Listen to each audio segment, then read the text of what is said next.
प्रिय विद्यार्थियों, आज हम एमए फाइनल अर्थशास्त्र के द्वितीय प्रश्न पत्र economics of growth and development वृद्धि और विकास का अर्थशास्त्र पेपर कोड 5107 जो द्वितीय प्रश्न पत्र है उसकी पहली इकाई में पहला टॉपिक जो है आर्थिक वृद्धि और विकास, इस पर चर्चा करेंगे। इसको समझने के लिए सर्वप्रथम आर्थिक वृद्धि और विकास का अर्थ क्या होता है, आर्थिक वृद्धि और विकास में अंतर क्या होता है, ये जानेंगे।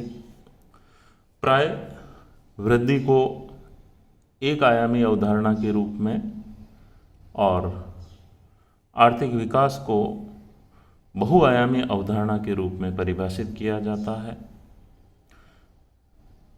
जो अर्थशास्त्री हैं जिन्होंने आर्थिक वृद्धि और आर्थिक विकास से संबंधित अपने विचार व्यक्त किए, उनकी परिभाषा देखें तो सर्वप्रथम हिक्स ने आर्थिक विकास को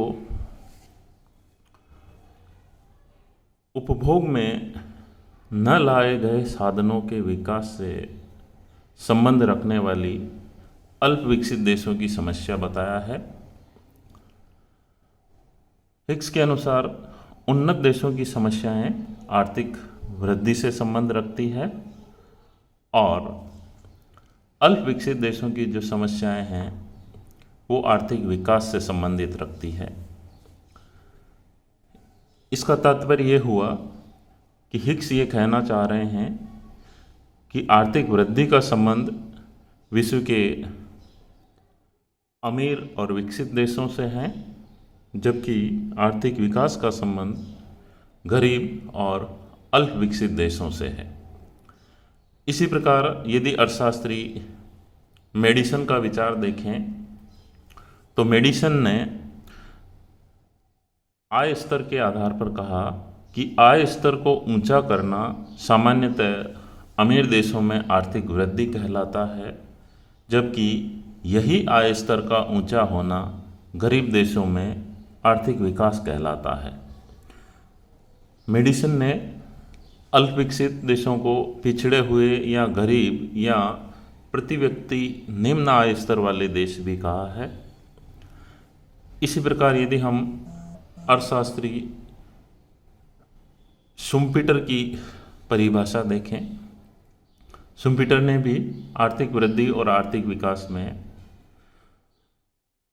परिवर्तन की प्रकृति और कारणों को देखते हुए अंतर किया है। शुम्पीटर के अनुसार विकास स्थिर अवस्था में एक निरंतर और स्वतः प्रेरित परिवर्तन है जो पहले से विद्यमान संतुलन अवस्था को हमेशा के लिए परिवर्तित और विस्थापित करता है, जबकि आर्थिक वृद्धि दीर्घकाल में होने वाला एक क्रमिक और सतत परिवर्तन है जो बचती और जनसंख्या की दर में आगे जाके धीरे धीरे वृद्धि लाता है। और अधिकांश अर्थशास्त्री शुम्पीटर के आर्थिक वृद्धि और विकास के इस अंतर को स्वीकार करते हैं। अंत में हम अर्थशास्त्री किंडलबर्गर और हेरिक के आर्थिक वृद्धि और विकास में अंतर को देखेंगे। इनके अनुसार आर्थिक वृद्धि का जो मतलब है वो अधिक उत्पादन से लिया गया है, जबकि आर्थिक विकास का अर्थ अधिक उत्पादन के साथ साथ तकनीकी और संस्थानिक व्यवस्थाओं में परिवर्तन, जिनके द्वारा ये उत्पादित होता है और वितरित होता है।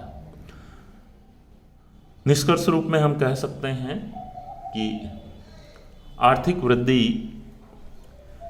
किसी देश की प्रति व्यक्ति आय या उत्पादन जैसे एक आयामी एक मात्रात्मक निरंतर वृद्धि से संबंध रखती है, जो उसकी श्रम शक्ति से, उपभोग से, पूंजी से या व्यापार की मात्रा में प्रसार के साथ होती है।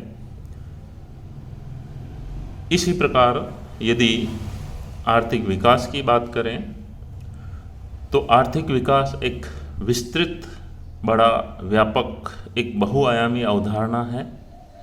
यह आर्थिक आवश्यकताओं, वस्तुओं, प्रेरणाओं और संस्थाओं में गुणात्मक परिवर्तन से संबंधित है। धन्यवाद।